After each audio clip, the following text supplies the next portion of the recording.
आदमी ने लीवर खींचा और क्रैश होने से पहले ही बाहर निकल गया, लेकिन इस कारण वह रेडिएशन वाले क्षेत्र में पहुंच गया था। लेकिन आश्चर्य की बात यह थी कि वहां कोई रेडिएशन नहीं था। तभी उसने एक हेलीकॉप्टर देखा जो एक खराब ड्रोन की मरम्मत करने के लिए मशीन के पास उतरा। उसमें से एक आदमी बाहर आया जो उस घातक ड्रोन को ठीक करने ही वाला था। जैक तुरंत रोकने दौड़ा, लेकिन पास पहुंचकर वह दंग रह गया। वह आदमी हूबहू उसी जैसा दिखता था। स्थिति को शांत रखने के लिए जैक ने खुद अपना हथियार रख दिया। उसी समय जूलिया भी वहां पहुंच गई। दूसरा जैक जूलिया को देखकर तुरंत ठिठक गया, क्योंकि वह भी उसे पहचानता था। जैक ने मौके का फायदा उठाया, लेकिन गलती से पिस्तौल चल गई और जूलिया घायल हो गई। उधर ड्रोन फिर से चालू होने लगा। पहले जैक ने दूसरे को काबू किया और ड्रोन के चालू होने से पहले उसकी बैटरी निकाल दी, लेकिन जूलिया अब मरने की कगार पर थी। तभी जैक को हेलीकॉप्टर के पिछले हिस्से में 52 नंबर दिखाई दिया। एक भयानक सच सामने आया। पहला जैक 51 नंबर से था। जूलिया को बचाने के लिए उसने खुद को 52 नंबर होने का नाटक किया, क्योंकि नंबर के अलावा हर चीज एक जैसी थी। ऑटो पायलट सिस्टम ने उसे एक दूसरे बेस पर पहुंचा दिया। वहाँ की हर चीज उसके बेस जैसी ही थी, यहाँ तक कि उसकी पार्टनर लड़की भी। वह शांत बना रहा और कहा कि वह केवल दवा लेने आया है। फिर तुरंत जूलिया के पास लौट गया और उसके घाव पर दवा लगाई। फिर दोनों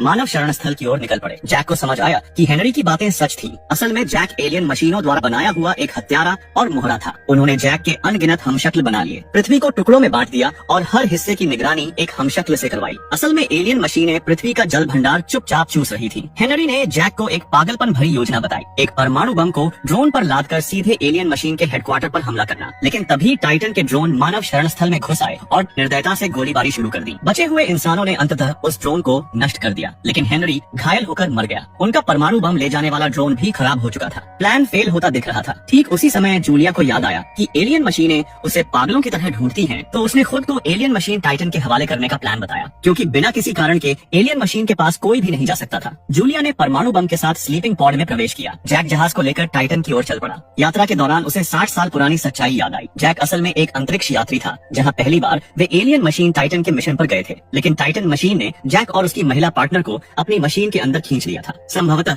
उन्हीं के डीएनए से बने जैक ने टाइटन में अपने अनगिनत क्लोन देखे। उसने स्लीपिंग पॉड को टाइटन के सेंट्रल कंट्रोल की ओर ले गया। पहली बार टाइटन मशीन का एआई दिखा। जब उसने जूलिया को मारने के लिए पॉड खोला तो उसमें से हेनरी निकला। असल में जैक ने पॉड बदल दिया था। एआई कुछ कर पाता उससे पहले ही एक भीषण विस्फोट हुआ और एलियन मशीन टाइटन तबाह हो गई। पृथ्वी पर उसके सभी ड्रोन सिग्नल खोकर गिर पड़े। 3 साल बाद जैक की बेटी बड़ी हो चुकी थी, लेकिन तभी कुछ अजनबी वहाँ घुस आए। उनमें से एक को देखकर जूलिया सन्न रह गई। यह वही जैक था, 52 नंबर।